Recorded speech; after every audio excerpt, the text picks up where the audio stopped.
Hello students, welcome to my channel Chemistry World by Vandana.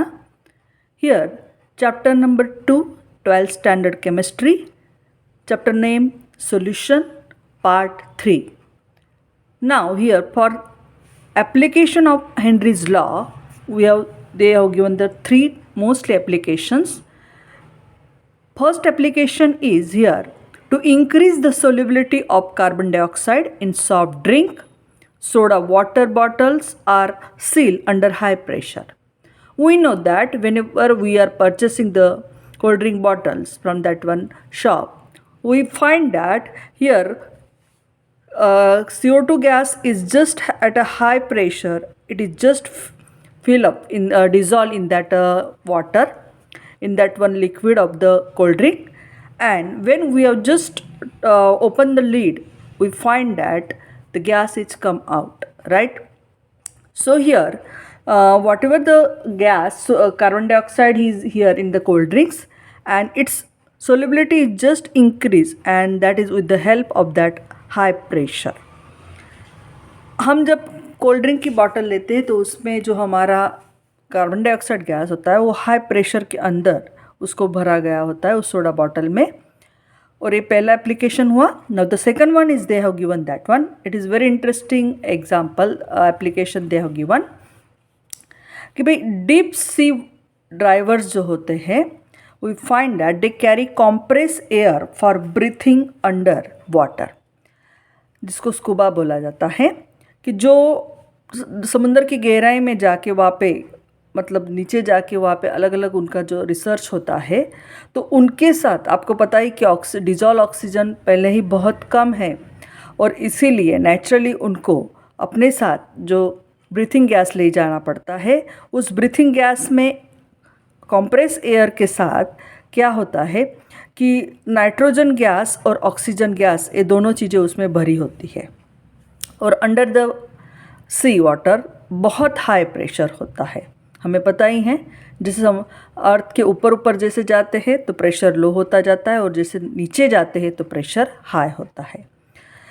Which are not soluble in blood at normal pressure, means oxygen के साथ साथ जो वो cylinder लेके जाते हैं कॉम्प्रेस एयर का, उसके साथ ऑक्सीजन के साथ साथ नाइट्रोजन गैस भी होता है, जो हमारे नॉर्मल प्रेशर पे ब्लड के अंदर नाइट्रोजन गैस डिजॉल्व नहीं, सोल्यूबल नहीं होता है. When under deep water this drivers breathe more and to dissolve in the blood and other fluids also, and when this driver just come at the surface the pressure decreases, right? And N2 from they just in the form of bubbles which come out from the blood, which may be block capillaries, and this condition is called blends and it is painful and dangerous. अब बहुत interesting चीज़ दी है कि जो नीचे जाने वाले deep sea drivers होते हैं, अपने साथ जो कंप्रेस एयर का जो सिलेंडर लेके जाते हैं, उसके अंदर उनके पास N2 प्लस ऑक्सीजन तो होता ही है, जिसमें N2 जो है सोल्यूबल नहीं होता है ब्लड के साथ एट द नॉर्मल प्रेशर में, राइट? लेकिन जब वो अंडर डीप सी वाटर जाते हैं जहाँ पे बहुत हाई प्रेशर है, अब क्या होता है, जब वो अंदर नीचे डीप सी वाटर में जाते हैं और ब्रीथिंग करते हैं, तो नेचुरली इसमें N2 गैस जो होता है वो हाई प्रेशर के कारण, हमें पता ही है कि because of the high pressure the solubility of the gas increases, right, in fluids.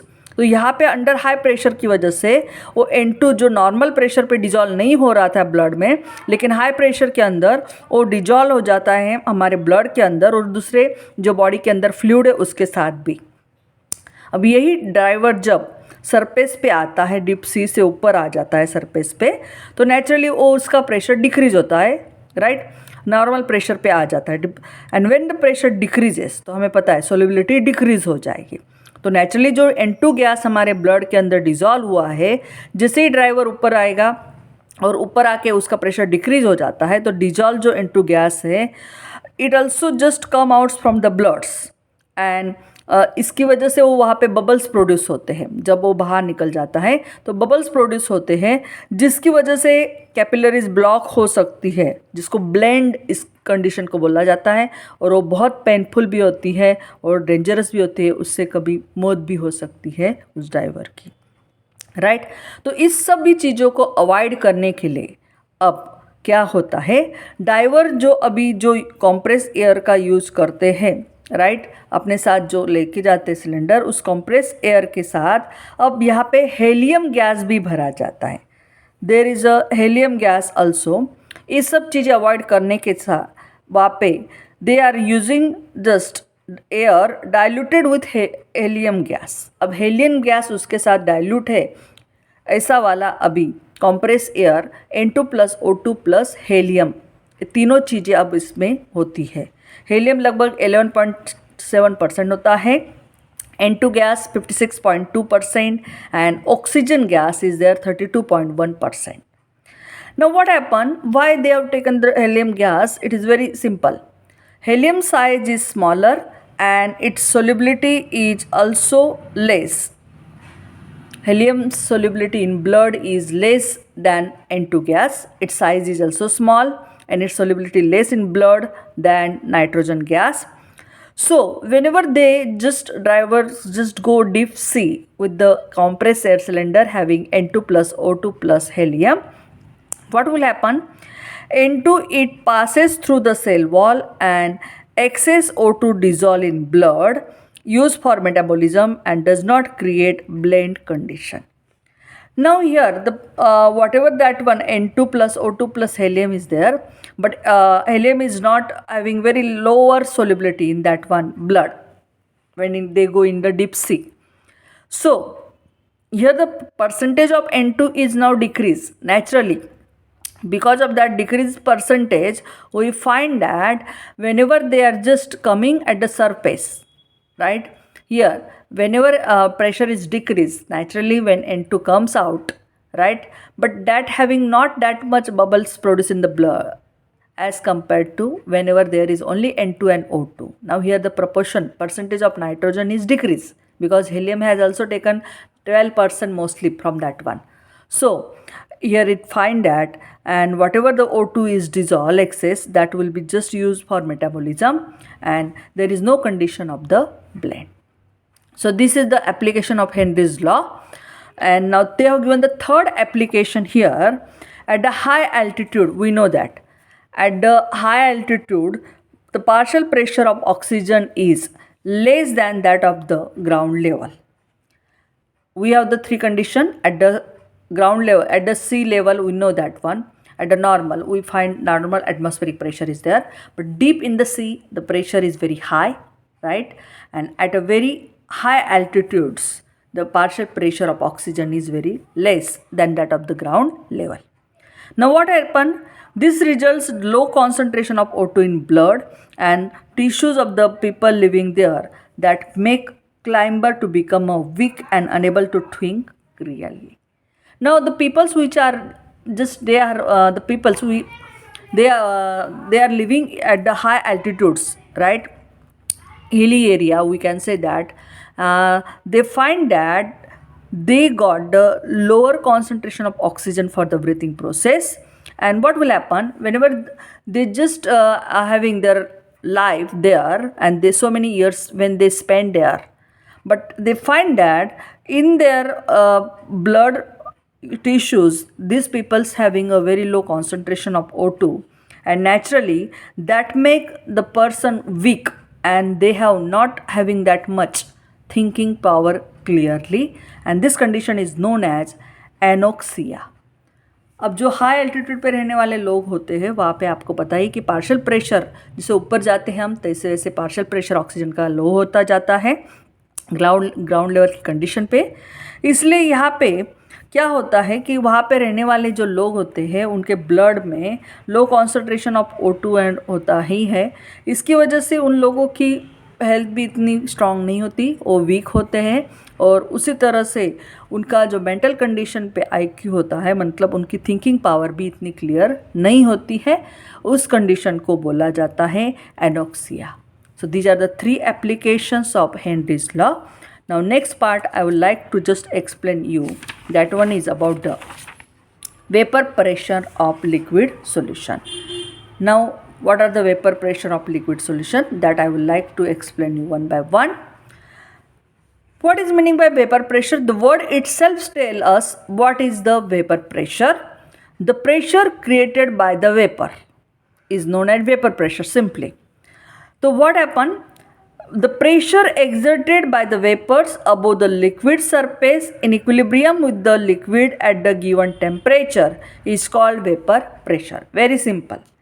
Whenever we are taking liquids and when it start, you can say that temperature is provided to that, and whatever the vapors is created by that liquid.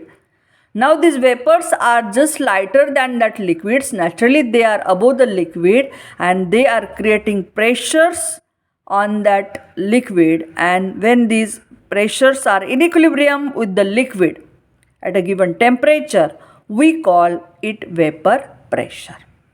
जब आप कोई भी liquid लेते हो और उसको heat provide करोगे तो नेचुरली उसका इवापोरेशन होना शुरू हो जाएगा. तो कुछ लिक्विड मॉलिक्यूल्स जो होते हैं वो अभी वेपर्स होके ऊपर आएंगे उस लिक्विड के ऊपर. अब यहाँ पे उस वेपर की वजह से उस लिक्विड के ऊपर जो प्रेशर क्रिएट होगा उसको हम बोलेंगे प्रेशर क्रिएट होगा. अब एक ऐसी कंडीशन आएगी कि जो प्रेशर वेपर्स ने क्रिएट किया है अबव द लिक्विड वो लिक्विड के प्रेशर के बराबर हो जाता है, इन इक्विलिब्रियम कंडीशन में आ जाता है. Means the number of the molecules which are living the liquid solutions are equal to the number of the molecules which are living the vapour pressure into liquid. मतलब वो दोनों equilibrium condition में आ जाते हैं और इस तरह की जो प्रेशर होती है उसे हम वेपर प्रेशर बोलते हैं. अब यहाँ पे उन्होंने अलग अलग दो केसेस दी है आपके वेपर प्रेशर के लिए, जिसे vapour pressure of liquid solution का दिया है, उसके बारे में बात करेंगे हम. क्या है पहला वाला जिसमें Rawls law for the volatile solution की बात करेंगे हम. पहली केस दी उन्होंने कि भाई लिक्विड जो सॉल्यूशन होते हैं दोनों सॉल्यूशन में क्या होता है इसमें देख लीजिए, और जो है वोलेटाइल लिक्विड्स है, राइट. तो इसके लिए रॉल्स लॉ क्या है वो भी हम इस कंडीशन की बात करेंगे. मतलब जब हम एक बाइनरी सॉल्यूशन लेते हैं, बाइनरी सॉल्यूशंस में से आपको पता है दो कंपोनेंट से बना हुआ सॉल्यूशन जिसमें दो वोलेटाइल लिक्विड्स है, दो लिक्विड्स जो है वोलेटाइल्स है, there boiling point is just less than the room temperature, इसको बोलेंगे हम वोलेटाइल लिक्विड्स. एक क्लोज वेसल में रखा है, लेट बोथ कंपोनेंट 1 and 2. चलो भाई दोनों जो सॉल्यूशन है उनको 1 और 2 कंपोनेंट बोलते हैं और एक क्लोज वेसल में रखा गया है. Now when both evaporate an equilibrium would be established between the vapor phase and liquid phase. Here vapor phase has vapors of both. Whenever we are here taking the binary solution and both the liquids are, you know that one, volatile liquids. Now when we take these both liquid in a closed vessel and we start to be giving heat so that they start to be evaporate. Now here what will happen? There is, you find that one solution start to be evaporates and other also start to evaporate, but here one condition will be created that there is an equilibrium between the vapor phase and liquid phase, and here the vapor phase has vapors of both. दोनों volatile liquid है, जब आप heat दोगे तो naturally वो evaporate होना शुरू हो जाएंगे. तो एक ऐसी कंडीशन आती है कि इक्विलिब्रियम इस्टेब्लिश हो जाता है कि किसके बीच में, एक वेपर फेज में और लिक्विड फेज में, और दोनों वेपर फेज जो है उसमें दोनों के ही वेपर्स होते हैं. चलो भाई हम ले लेते हैं वो कंपोनेंट 1 और 2, उसमें दोनों का टोटल वेपर प्रेशर लेते हैं, उसके लिए पी टोट, और उन जो प्रेशर है कंपोनेंट 1 and 2 जो लिए पहले वाले कंपोनेंट 1 का प्रेशर पार्शियल प्रेशर P1 और कंपोनेंट 2 के लिए पार्शियल प्रेशर आएगा वो P2. Now these are the partial pressures you find that of component 1 and 2. Now having the mole fraction x1 and x2 and both just component 1 and 2 by Raoult's law, हम उसके लिए statement देंगे. क्या condition है भाई, यहाँ पे vapour pressure liquid solution का हम स्टडी कर रहे हैं और उसी में हम रॉल्स लॉ भी अप्लाई करेंगे. तो दो कंपोनेंट है, 1 and 2 कंपोनेंट्स, दोनों आपके वोलेटाइल लिक्विड्स है। जब हम उसको हीट देंगे और वो इवापोरेट होना शुरू हो जाएगा तो यहाँ पे एक लिक्विड फेज आएगी और दूसरी वेपर फेज आएगी। वेपर फेज में दोनों कंपोनेंट्स के वेपर्स हो गए क्योंकि दोनों वोलेटाइल्स है। चलो भाई, उन पार्शियल प्रेशर कंपोनेंट 1 का P1, कंपोनेंट 2 का P2 है और टोटल वेपर प्रेशर जो है वो P टोटल आएगा और उसी कंपोनेंट 1 का मोल फ्रैक्शन x1 और कंपोनेंट 2 का x2 है। तो इसको हम रॉल्स लॉ अप्लाई करते हैं। नाउ रॉल्स लॉ के हिसाब से क्या है, for a solution of volatile liquids the partial vapor pressure of each component of the solution is directly proportional to its mole fraction present in the solution। Rawls law बोल रहा है कि कोई भी सॉल्यूशन जिसमें वोलेटाइल लिक्विड होगा उसका partial pressure जो होता है, partial vapour pressure of each component, हर एक का पार्शियल प्रेशर जो है कंपोनेंट 1 एंड कंपोनेंट 2 वो डायरेक्टली प्रोपोर्शनल होता है उसके मोल फ्रैक्शन को जो उसके सॉल्यूशन में होता है। तो यहाँ पे दो कंपोनेंट है आपके, कंपोनेंट 1 एंड कंपोनेंट 2, तो दोनों को रॉल्स लॉ अप्लाई करेंगे। P1 is directly proportional to x1 for component 1, for component 2 P2 is directly proportional to x2। चलो भाई, प्रोपोर्शनैलिटी साइन निकाल लेते हैं और उसके बदले में P1 नॉट लेते हैं, जहाँ पे P1 not is partial pressure of the pure component है।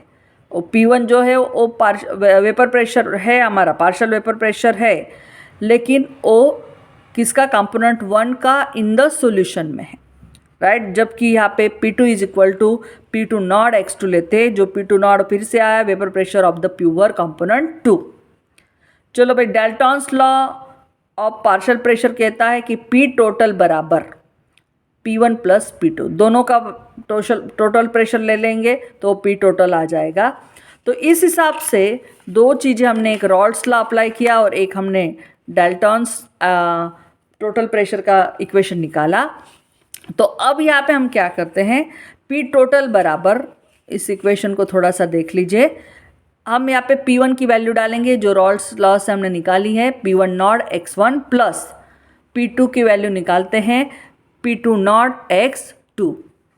चलो भाई, इन दोनों में से हम यहाँ पे x1 के बदले, आपको पता है the total mole fraction is equal to 1, x1 plus x2 is equal to 1, तो हम x1 की जगह पे लिखते हैं, जैसे हमारे पास है कि भाई कोई भी टोटल जो मोल फ्रैक्शन होता है x1 is plus x2 is equal to 1 होता है। तो यहाँ पे x1 के बदले में हम लिख लेते हैं 1 माइनस x2। तो ये वैल्यू हम x1 की यहाँ पे डाल देंगे तो आएगा 1 minus x2 P1 not plus x2 P2 not.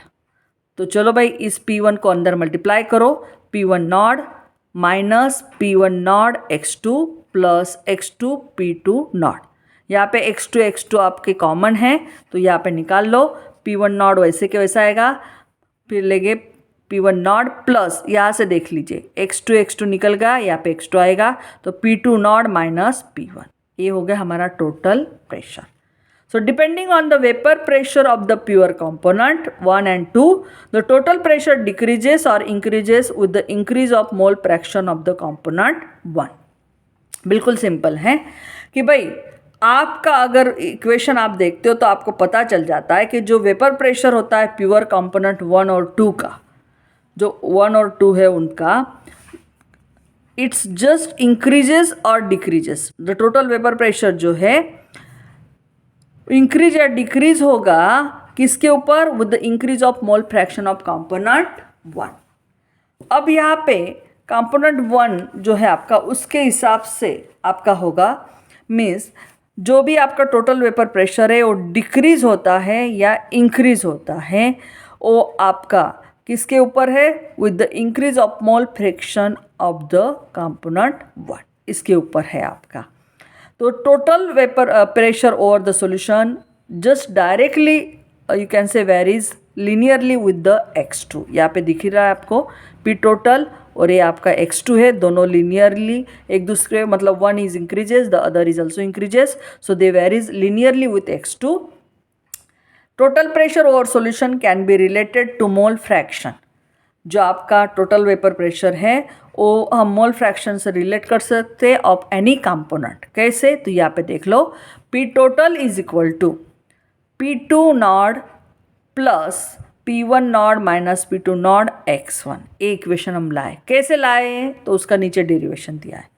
P total is equal to मैं P1 नॉट रख रही हूँ plus P2 not minus P1 not, यहाँ पे x2 के बदले में मैं लिख रही हूँ 1 माइनस x1 बराबर है। अब 1 से इन दोनों को मल्टीप्लाई करूँगी तो आएगा P2 not minus P1 minus x1 से इन दो ब्रैकेट को मल्टीप्लाई करूँगी minus x1 P2 not, A minus minus plus x1 P1 not.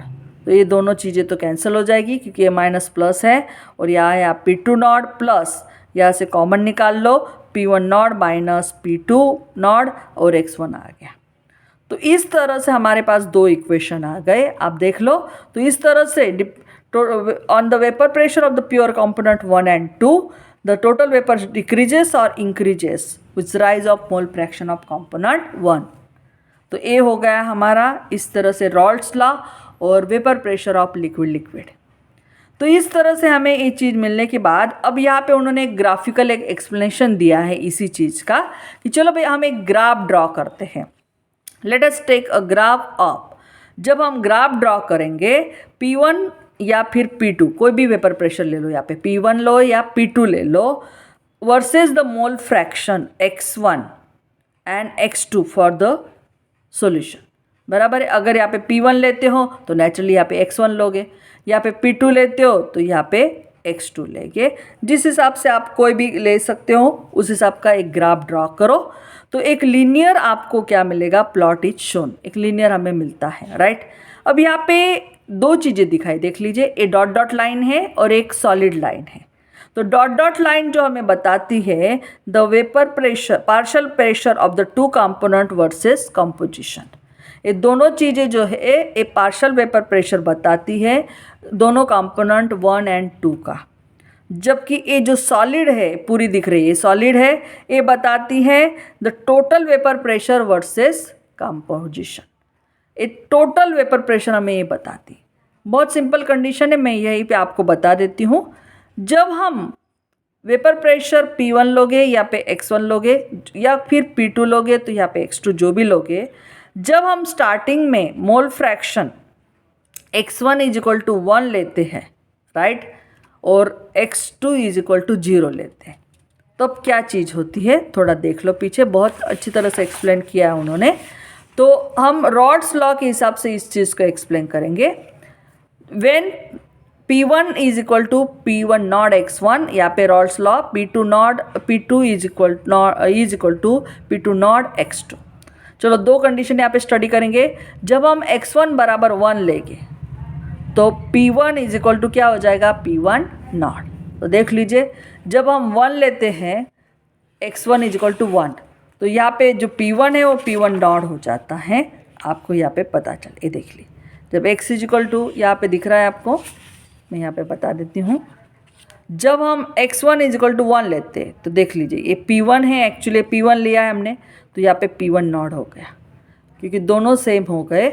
और जब हम x2 इज इक्वल टू 0 ले लेते हैं तो 0 रखोगे आप तो देखो x2 is equal to 0, what will happen here, they have given that x1 is equal to 0 ले लो तो P1 is equal to 0। Means दो कंडीशन ली हमने।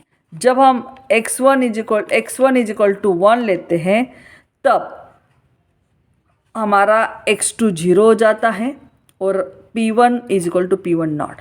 और जब हम x1 0 ले लेते हैं तब हमारा यहाँ पे देखिए कि we find that here the pressure, जब हम x1 0 लेंगे तो P1 जो होगा आपका क्या होगा, ये देखो P1 यहाँ पे क्या आ गया, P1 यहाँ पे 0 आ गया, राइट। तो ये दो कंडीशन आपको यहाँ से दोनों चीज़ों से पता चल जाएगी। बहुत सिंपल है कि जब हम कोई भी एक प्लॉटिंग करेंगे P1 वर्सेस x1 या फिर P2 वर्सेस x2, ठीक है, तो जब हम x1 इज इक्वल टू 1 लेते हैं और तब हमें क्या मिलेगा, मतलब यहाँ पे आपको सिर्फ वैल्यूज़ डालनी है, जो आपको दिए इक्वेशन उसमें सिर्फ आपको वैल्यूज़ डाल के करनी है। तो इस तरह से हो गया रॉल्स लॉ का एप्लीकेशन भी उसमें। अब आता है नेक्स्ट केस आपकी आती है Raoult's law as a special case of Henry's law. Raoult's law और हेनरीज लॉ दोनों के बीच में भी एक रिलेशन है, वो चीज़ हम देखेंगे। देखो भाई, रॉल्स लॉ के हिसाब से हम देखते हैं कि P1 is equal to P1 naught x1 बराबर है, जो वेपर प्रेशर होता है वो डायरेक्टली प्रोपोर्शनल होता है उसके मोल फ्रैक्शन से, रॉल्स लॉ है। जबकि हेनरीज लॉ बोलता है P is equal to KHX बराबर है। तो in case of gas in liquid, ये आपका हेनरीज लॉ का है, जहाँ पे ए आपका हेनरीज कांस्टेंट है, राइट। अब दोनों की कंपेयरिंग करो, by comparison of the equation 1 and 2 we find that the partial pressure of the volatile component is directly proportional to mole fraction in solution। अब ये दोनों को देखो आप, तो आपको दिख रहा है पार्शियल वेपर प्रेशर जो होता है वोलाटाइल कंपोनेंट का, वो डायरेक्टली किसको प्रोपोर्शनल है, मोल फ्रैक्शन को है। Only the proportionality constant KH differ from P1 not, यहाँ पे सिर्फ KH दिया है प्रोपोर्शनलिटी कांस्टेंट, तो यहाँ पे P1 नॉट दिया है, ये दोनों डिफरेंस है एक दूसरे के। Only proportionality constant KH is differs from P1 not. This Raoult's law become a special case of Henry's law in which KH is equal to P1 not. अगर ये दोनों चीज़ें सेम है तो नेचुरली KH बराबर P1 नॉट हो जाएगा। तो इस तरह से आपका Rawls law a special case of Henry's law हो जाता है। अब आता है हमारा नेक्स्ट केस। पहली केस हमने लिक्विड के लिए, दूसरी केस दी हमें vapour pressure of solutions of solid in liquid. अब हम जो लेंगे सॉल्यूशन उसमें सॉलिड इन लिक्विड का लेंगे, जिसमें हमारा सॉलिड जो होगा नॉन वोलेटाइल होगा। वहाँ पे लिक्विड लिया था, अब सॉलिड इन लिक्विड के लिए वेपर प्रेशर का हम स्टडी करेंगे, एक ऐसा सॉल्यूशन जिसमें सॉलिड इन लिक्विड है। चलो एक एग्जांपल है, बहुत सारे ऐसे नॉन वोलेटाइल वाले, सोडियम क्लोराइड है, ग्लूकोज है, शुगर है, यूरिया है, ये सभी नॉन वोलेटाइल आपके सोल्यूट है वाटर के अंदर। आयोडीन भी है, सल्फर है, जो कार्बन डाइसल्फाइड के अंदर CS2 ये सॉल्वेंट है, कार्बन डाइसल्फाइड, उसके अंदर आयोडीन या सल्फर, ये आपके नॉन वोलेटाइल सोल्यूट है। ये सब एग्जाम्पल है सॉलिड इन लिक्विड के लिए जो नॉन वोलेटाइल सोल्यूट होगा इसमें। Here the vapor pressures of the solution is found to be less than that of the pure component। अब यहाँ पे मैं कोई भी एक एग्जांपल लेती हूँ, सपोज शुगर इन वाटर का लेती हूँ, तो जो शुगर सॉल्यूशन होगा उसका वेपर प्रेशर आपका कम आएगा वाटर से, मतलब वाटर का, प्योर वाटर का वेपर प्रेशर ज़्यादा आएगा as compare to sugar solution. तो क्या रीज़न है, तो यहाँ पे बोला है कि इसको एक्सप्लेन करते कि क्यों भाई सॉल्यूशन का वेपर प्रेशर कम आता है as compare to that pure solvent. तो इसके लिए उन्होंने एक्सप्लेनेशन दिया है, बहुत इंटरेस्टिंग है, देख लीजिए क्या एक्सप्लेनेशन है। कि भाई चलो भाई, जब हम we add small amount of non volatile solute to the solvent, what will happen to form the solution, the vapour phase consist of vapours of solvent as well as solute and that is the non volatile. जब मैं एक non volatile solute लेती हूँ और इसको solvent में डालती हूँ, यहाँ पे शुगर लिया नॉन वोलेटाइल और पानी के अंदर हमने डाला। अब डालने के बाद क्या होगा, इससे जो सॉल्यूशन बनेगा, अब इसको जब हम गर्म करेंगे तो जो भी उसकी वेपर्स प्रोड्यूस होगी उस वेपर फेज में वेपर सॉल्वेंट की भी आएगी और सोल्यूट की भी आएगी जो नॉन वोलेटाइल है, राइट। तो evaporation is a surface phenomena, evaporation आपकी एक सरफेस फेनोमेना है भाई। तो जो वेपर्स हो गए, vapour pressure depends on the escape of the solvent molecule from the surface of solution and here non volatile sugar molecules, you find that they will just occupy a certain surface area। बहुत interesting case दी है आपको, मैं बताती हूँ, देख लीजिए, यहाँ पे है आपको डायग्राम, उसमें पता चल जाएगा। मैं एक शुगर सॉल्यूशन ले रही हूँ जिसमें शुगर नॉन वोलेटाइल है, राइट। अब यहाँ पे स्टेटमेंट दिया है कि जो वेपर प्रेशर होती है शुगर सॉल्यूशन की वो less than that of the vapour pressure of pure solvent water से होती है। क्या रीज़न है इसका, अब मैं ये जो शुगर सॉल्यूशन लूँगी, मैं इसका जब हीट दूंगी या ये ऑपरेट करूँगी तो इससे जो वेपर फेज प्रोड्यूस होगा, अब ये वेपर फेज जो प्रोड्यूस हुआ तो उन्होंने यहाँ पे बताया है कि here the what ever the vapour phase is phase produce हुआ और यहाँ पे वेपर फेज ऊपर आएगा तो इसकी जो वेपर प्रेशर होगी वो डिपेंड होगी on the escape of the solvent molecules from the surface of liquids. Naturally भाई ये आपका शुगर सॉल्यूशन दिया है तो इसके ऊपर जो वेपर प्रोड्यूस हो रही है, अब इस वेपर यहाँ पे वेपर प्रेशर क्रिएट करेगा। तो ये जो वेपर प्रेशर होती है वो डिपेंड होती है कि how many number of the solvent molecules are escaping from the surface of the liquids. यहाँ पे जो सरफेस ऑफ लिक्विड है उसमें से कितने वेपर सॉल्वेंट के एस्केप हुए हैं, छूटे हैं वहाँ से, उसके हिसाब से उसका वेपर प्रेशर डिपेंड होगा। क्योंकि यहाँ पे अब सरफेस पे नॉन वोलेटाइल शुगर के भी मॉलिक्यूल्स है, वेपर्स है उसके सॉल्वेंट के साथ। तो यहाँ पे आपको पता चलेगा कि here you find that the non volatile sugar molecule also occupy a certain surface area. यहाँ पे आपको दिख रहा है, रेड वाले दिख रहे हैं आपके सोल्यूट है, शुगर है, प्लस ग्रीन वाला आपको सॉल्वेंट का दिख रहा है। सरफेस के ऊपर दोनों चीज़ें अभी, क्योंकि जो सॉल्यूशन है शुगर सॉल्यूशन है, शुगर प्लस वाटर, तो जब भी ऑपरेट होगा तो उसकी जो वेपर यहाँ पे निकलेगी वो प्योर सॉल्वेंट की होगी। लेकिन क्या हो रहा है यहाँ पे, this surface has both the solute and solvent molecules, the fraction of the surface cover by the solvent molecules get reduce and as a result lesser number of solvent molecules will be escape into vapours. Pure जब आपका solvent था तो उसमें सभी surface के ऊपर pure solvent के molecules थे, लेकिन जब हमने शुगर सॉल्यूशन लिया तब अब उसमें सोल्यूट शुगर प्लस वाटर ये दोनों चीज़ें हैं सरफेस के ऊपर। तो नेचुरली यहाँ से जब प्योर था तो यहाँ पे जो बाहर यहाँ सरफेस एरिया से जितने भी आपके सॉल्वेंट मॉलिक्यूल्स एस्केप हो गए वो प्योर सॉल्वेंट के मॉलिक्यूल्स हो गए।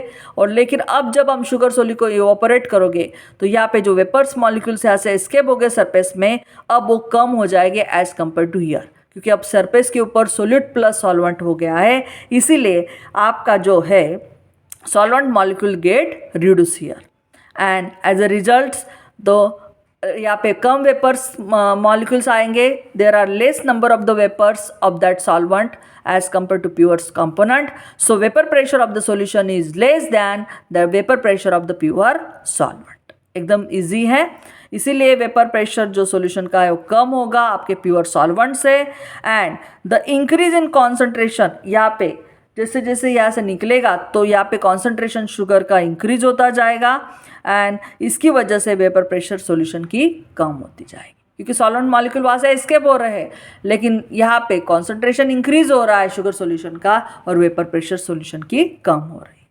तो इस हिसाब से रॉल्ड्स लॉ के हिसाब से यहाँ पे उन्होंने दिया है कि according to Raoult's law they have given that the partial vapor pressure of the volatile component in the solution is directly proportional to mole fraction of it। हमें पता है रॉल्ड्स लॉ के हिसाब से कि पार्शियल वेपर प्रेशर जो होता है वोलेटाइल कंपोनेंट का वो डायरेक्टली उसके मोल फ्रैक्शन से डिपेंडेंट है, प्रोपोर्शनल है। तो सोल्यूट तो नॉन वोलेटाइल है, इसीलिए वेपर प्रेशर सॉल्यूशन का जो होगा vapour pressure due to solvent, क्योंकि नॉन वोलेटाइल बोला है यहाँ पे। और हमारा रॉल्ड्स लॉ बोलता है कि partial vapour pressure of the volatile component in solution directly proportional to mole fraction. तो यहाँ पे नॉन वोलेटाइल सोल्यूट है तो हमें यहाँ पे जो वेपर प्रेशर है वो सॉल्वेंट का ही लेना पड़ेगा, क्योंकि वही एक वोलेटाइल है। इसीलिए vapour pressure of solution will be the vapour pressure due to solvent, और इसीलिए हम लेते हैं P1 vapour pressure of solvent in solution, P1 not vapour pressure of pure you can say straight solvent, and x1 is the mole fraction of solvent। तो P1 is equal to Raoult's law के हिसाब से x1 P1 naught, P1 is equal to x1 P1 naught। Here vapor pressure of the you can say volatile component, this one is directly proportional to mole fraction of it। और यही चीज़ यहाँ पे उन्होंने graph से बताई है, देख लीजिए। यहाँ पे वेपर प्रेशर है, यहाँ पे मोल फ्रैक्शन है, and as the mole fraction you find that जैसे इंक्रीज होगा उस हिसाब से आप देख लीजिए। इस हिसाब से यहाँ पे आपको दिख रहा है दे have given the linear relationship. Now here is the all point. Thank you.